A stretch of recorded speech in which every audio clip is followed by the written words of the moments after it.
Hello everyone, welcome. और मैं हूं सर्टिफाइड डाइट और न्यूट्रिशन एक्सपर्ट मधुलिका। आज इस वीडियो में अगेन हाइपोथायराइड की डाइट के ऊपर थोड़ा सा और डिस्कशन करेंगे। जैसे कि मैंने पार्ट 1 और पार्ट 2 इन दोनों में मैंने बताया है प्रोटीन की इम्पॉर्टेंस क्या है एक हाइपोथायराइड पेशेंट के लिए, किस तरीके से वो एक हाइपोथायराइड पेशेंट या थायराइड पेशेंट की बॉडी के अंदर काम करता है, कौन कौन से रोल हैं जिसको आप बिल्कुल भी नेग्लेक्ट नहीं कर सकते हैं।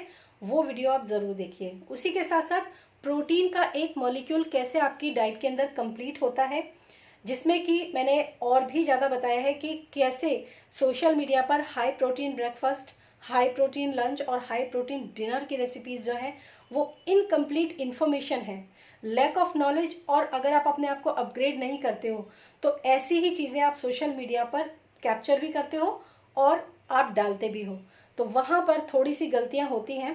थोड़ी सी आप नॉलेज ले लेंगे तो आप सही चीज़ लोगों को प्रोवाइड करवा पाएंगे और आप खुद भी अपने लिए एक सही मील को प्रिपेयर कर पाएंगे। तो आज हम थायराइड डाइट के बारे में ही बात करेंगे। दिस इज़ पार्ट 4 और पार्ट 3 आप ज़रूर देखें, क्योंकि उसमें लास्ट के 2 में पूछे गए जो क्वेश्चंस हैं उनके कुछ आंसर्स और कुछ पुराने क्वेश्चंस हैं उनके भी आंसर मैंने दिए हैं। वो पार्ट आप ज़रूर देखिए। उसका कारण ये है क्योंकि क्वेश्चन आपके भी हो सकते हैं और सेम क्वेश्चन किसी दूसरे के भी हो सकते हैं।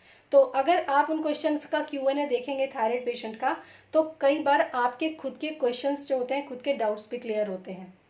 तो बात करते हैं थायराइड पेशेंट की डाइट कैसी होनी चाहिए और उसको क्या क्या चीज़ों का ध्यान रखना चाहिए।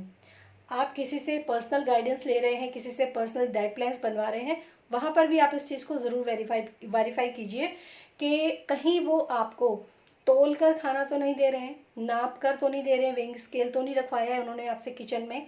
इन चीज़ों का ध्यान रखना बहुत ज़रूरी है, क्योंकि आप हमेशा नाप तोल कर खाना नहीं खा सकते हैं। जैसे ही आपने उस वेइंग स्केल को यूज़ करना बंद किया, आपने दोबारा से अपने डाइट के ऊपर आए और आपका वज़न बढ़ गया, आपका जो थायराइड किसी तरह से खींचतान के थोड़ा रिवर्स हुआ था, अगेन विद सिम्टम्स, वो चीज़ें आपके सामने आ जाएंगी। बहुत इंपॉर्टेंट और बहुत यूज़फुल वीडियो है, क्योंकि आज आप मेरे साथ पेट भर के खाना खाने वाले हैं।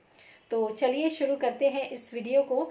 सबसे पहली बात तो एक थायराइड पेशेंट के अंदर न्यूट्रिएंट डेफिशिएंसी बहुत ज़्यादा देखने के लिए मिलती है। तो खाना कम नहीं करना है, खाने की फॉर्म चेंज करनी है, ये चीज़ आप हमेशा ध्यान रखिए।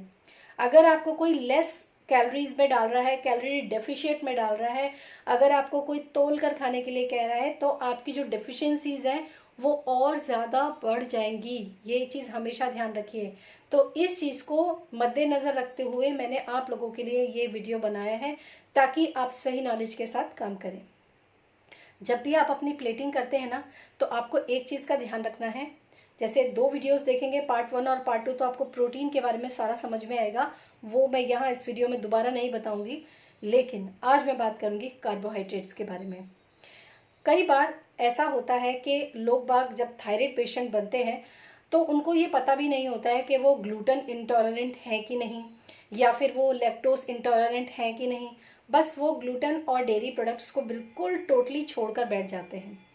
यहाँ पर बात ग्लूटेन और डेयरी की नहीं है, यहाँ पर बात है नंबर ऑफ़ कार्बोहाइड्रेट्स की। जैसे अगर आप कहें कि मैंने दाल लिया है, अपने मील में दाल का एक कटोरी लिया है और साथ साथ मैंने रागी के आटे का चीला या फिर मैंने ज्वार जौ की रोटी या ऐसा कुछ भी लिया है, ठीक है, आप कहोगे this is totally gluten free diet और डेयरी फ्री डाइट, राइट। लेकिन आप ये सोचिए कि उसके अंदर नंबर ऑफ़ कार्बोहाइड्रेट्स कितने ज़्यादा हैं, मतलब आपने टोटल कार्बोहाइड्रेट ही लिया है। अब मैं कार्बोहाइड्रेट्स के बारे में बात क्यों कर रही हूँ, वो मैं इसलिए कर रही हूँ क्योंकि किसी भी बीमारी के पीछे, चाहे वो डायबिटीज़ हो, डायबिटीज़ के लिए जो पेशेंट है वो तो बहुत ही ध्यान से इस चीज़ को सुने, और जो डायबिटिक के पेशेंट है उन तक ये नॉलेज ज़रूर पहुँचनी चाहिए कि जो डायबिटीज़ पेशेंट हैं उनको अगर अपने डायबिटीज़ को रिवर्स करना है तो उनको अपने नंबर ऑफ़ कार्बोहाइड्रेट्स को कंट्रोल करना बहुत ज़रूरी है। तो आपकी प्लेट के अंदर जो प्रोटीन का सोर्स है वो लीन प्रोटीन का सोर्स होना चाहिए। उसके लिए आप मेरे वीडियोस देख सकते हैं, या फिर परफेक्ट कॉम्बिनेशन के साथ आपके पास प्रोटीन जो है मतलब फुल प्रोटीन आपको मिलना चाहिए। इसके बाद आती है बारी आगे का, जो आपका प्लेटिंग है वो कैसा होना चाहिए। आपकी प्लेटिंग में सैलेड होना चाहिए, सब्जी होना चाहिए, दही भी होना चाहिए, जो कि आपको प्रोबायोटिक्स जो है वो मतलब उससे आपको मिल रहे हैं। साथ में आपका कार्बोहाइड्रेट का छोटा पोर्शन होना चाहिए। लेकिन जो लोग लैक ऑफ नॉलेज के साथ चल रहे हैं वो करते क्या हैं, वो आपको दाल राइस तो देंगे, वो आपको दाल चपाती सब्जी चपाती तो देंगे, लेकिन वो कहेंगे कि बहुत ही कम पोर्शन आपको खाने का देंगे, यानी कि आपकी प्लेट में जैसे कि बहुत थोड़ा सा खाना पड़ा हुआ है। और जो ये मैं आपको बता रही हूँ इसमें क्या होगा, आपकी पूरी प्लेट भर जाती है। इंटरेस्टिंग, यही तो चीज़ होती है जिसको बोलते हैं आपको डाइट को कम नहीं करना है, आपको डाइट को चेंज करना है। कैसे? दिमाग के साथ, लॉजिकल माइंड के साथ। क्योंकि आपको प्रोटीन बहुत ज़रूरी है लेना, तो प्रोटीन तो ज़रूरी है ऐड करना, किसी भी फॉर्म में कर सकते हैं। उसके बाद आपको अपनी डाइट में प्रोबायोटिक्स जरूर ऐड करने हैं। क्यों? क्योंकि आपको वो जो खाना आप खा रहे हो उसको डाइजेशन में भी हेल्प करेगा और साथ साथ आपके गट बैक्टीरिया को भी वो बैलेंस करने में काम करता है। इसी के साथ आपको सीजनल वेजिटेबल ज़रूर लेनी है। बहुत से लोग अनसीजनल वेजिटेबल्स को इंक्लूड करते हैं, वो भी गलत है, क्योंकि उसके साथ उन्होंने बहुत सारे पेस्टिसाइड्स और केमिकल्स जो आते हैं लगे हुए उनको भी अपनी प्लेट के अंदर डाल दिया है, और दिस इज़ टोटली रॉन्ग। तो जो भी सीजनल वेजिटेबल है उसको आप अपनी डाइट के अंदर इंक्लूड कीजिए। सपोज आप सब्जी ले रहे हैं, आप चपाती लीजिए, तो आपका क्या होगा, प्रोटीन, सब्जी और आपका मिल्क सॉरी आपका दही, छाछ, ये सब मिलके एक अच्छा खासा पोर्शन बनाते हैं आपकी प्लेट के अंदर, टेस्टी होते हैं। और साथ साथ आप कार्बोहाइड्रेट का पोर्शन रखेंगे तो वो ऑटोमेटिकली कम हो जाएगा, तो आपके कार्बोहाइड्रेट्स जो हैं वो कंट्रोल हो गए हैं। अगर आप दाल राइस की बात करते हो वो भी कम ही होना चाहिए, क्योंकि और जो चीज़ें इंक्लूड की हैं उनसे आपका पेट भरेगा। दाल राइस आपका पेट भरेंगे लेकिन वो फिर कार्बोहाइड्रेट्स बहुत ज़्यादा हो जाएंगे। और कार्बोहाइड्रेट्स के पीछे की थ्योरी जो होती है वो यही होती है कि जितना आप ज़्यादा कार्बोहाइड्रेट अपनी डाइट के अंदर इंक्लूड करेंगे, अगर आपको किसी भी तरह का हार्मोनल इशू है तो उतना ही ज़्यादा आपको दिक्कतें आएंगी। लेकिन इसको बिल्कुल स्टार्टिंग में आप जो है एक ही दिन में चीज़ें पलट कर रख दें, ऐसा आप मत कीजिए। अगर पहले से डाइट कॉन्शियस हैं या आप कुछ ना कुछ एफर्ट्स कर रहे हैं तो आप इसको कर सकते हैं। अदरवाइज सबसे पहले आपको डाइट को चेंज करना है, थोड़ा सब्जी दाल रोटी या सब्जी दाल चावल ऐसे रख के चेंज करना है, फिर धीरे धीरे अपनी प्लेट को इम्प्रूव करना है। तो इस तरीके से आप धीरे धीरे चलेंगे, आप देखेंगे आप पूरा खाना खा रहे हैं, पेट को भर के और प्लेट भी भर के आप खाना खा रहे हैं। आपको बिल्कुल ज़रूरत नहीं है भूखा रहने की, स्टार्व करने की, हंगरी रहने की, ऐसी बिल्कुल भी आपको ज़रूरत नहीं पड़ेगी। ना आपको क्रेविंग्स होंगी। क्रेविंग्स क्यों नहीं होंगी? क्योंकि आपने अपनी डाइट के अंदर प्रोटीन ऐड किया है। और जब आप दाल ले रहे हैं, सब्जी ले रहे हैं, उसमें घी ज़रूर डालिए।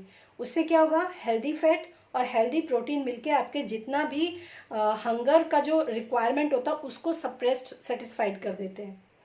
तो आपको नंबर ऑफ कार्बोहाइड्रेट्स के ऊपर ध्यान रखना है, जब आप अपनी प्लेट लगाते हो उसके ऊपर ध्यान रखना है। अगर ये चीज़ आपसे बनती है, और देखिए एक चीज़ मैं यहाँ पर और भी आपको बोलना चाहूँगी, फिर आगे जो बात आती है वो आती है डाइटेटिक्स फील्ड की। किस चीज़ में आप डेफिशिएंट हैं, आपके सिम्टम्स क्या हैं, आपको कब से परेशानी है, आप क्या क्या सफ़र कर रहे हो और आपने कितना स्ट्रगल किया है, कौन कौन सी चीज़ें इंक्लूड की हैं, कौन कौन सी चीज़ें आपको बिल्कुल भी मतलब फ़ायदा नहीं हुआ, या ये कह सकते हैं कि वो आपको सूट नहीं कर रही हैं। ये यहाँ पर जो होता है ना, यहाँ पर होता है एक डाइटिशियन या फिर न्यूट्रिशन एक्सपर्ट जो होते हैं उनका काम होता है। बिल्कुल मैं ये कहूँगी कि आप एक बार इस चीज़ को एक्सपेरिमेंट करके देखिए। इस सीरीज़ में मैं आगे बहुत बहुत कुछ बताने वाली हूँ आपको, सप्लीमेंट से लेकर विटामिन से लेकर, मतलब हर पहलू में कवर करूँगी इस सीरीज़ में। तो आप इस सीरीज़ में बने रहेंगे तो डे बाय डे आपकी नॉलेज भी बढ़ती जाएगी। और साथ साथ मैं ये भी कहूँगी कि मैंने जो पार्ट 3 बनाया, दिस इज़ पार्ट 4, एंड जो पार्ट 3 बनाया है उसके अंदर मैंने एक छोटा सा Q&A किया है। Q&A वो है जो आप इन सीरीज़ में या फिर इससे पहले आपने जो क्वेश्चंस मुझसे पूछे हैं, क्वेश्चंस तो खैर लाखों की संख्या में है, तो मैं सबका आंसर नहीं करती हूँ, क्योंकि वो लोग एक ही तरह की बात करते हैं, T3 high, T3 T4 normal और TSH हाई। ये बताना बहुत मुश्किल है जब तक आपकी ब्लड टेस्ट रिपोर्ट साथ में नहीं होती है। तो उसके लिए अगर आपको बहुत अच्छे से अपने बारे में जानना है तो you can book your personal consultation with me. और अगर आप अपने आप से अपनी डाइट को नहीं संभाल पा रहे हैं, या फिर आपको समझ में नहीं आ रहा है कि मैं रोज़ रोज़ यही खाती रहूं या फिर यही खाता रहूं, और किस तरीके से मैं मैनेज करूं कि मैं ऐसी डाइट बना सकूं जो फैमिली वाले भी ले लें और मैं भी खा लूं, तो ऐसी बहुत सारी समस्याओं का समाधान होता है। आप इसके लिए इनरोलमेंट भी ले सकते हैं। इसके डिटेल्स जो हैं आपको मतलब व्हाट्सएप नंबर आपको डिस्क्रिप्शन बॉक्स में मिलेगा, वहाँ पर आप अपने लिए एनरोलमेंट या फिर कंसल्टेशन बुक कर सकते हैं।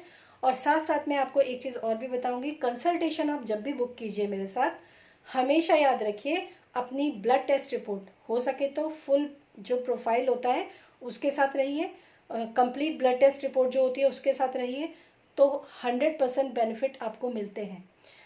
और यही इन्फॉर्मेशन मैं आपको आज के वीडियो में देना चाह रही हूँ। इसके अलावा कोई भी आपके क्वेश्चंस हैं, कोई भी आपकी क्वेरी है, तो आप यहीं पर कमेंट सेक्शन में लिखिए, और नेक्स्ट आने वाले 2 से 3 वीडियोस के बाद मैं इकट्ठा करती हूँ और एक Q&A कर देती हूँ, तो आप उसको भी ध्यान से देखिए। हो सकता है आपके मन के कुछ क्वेश्चंस उसके अंदर हों और आपके क्वेश्चंस के आंसर तो डेफिनेटली मिल ही जाएंगे। तो फिर मिलूँगी मैं अगेन इसी सीरीज़ के पार्ट 5 में। तब तक के लिए बाय बाय।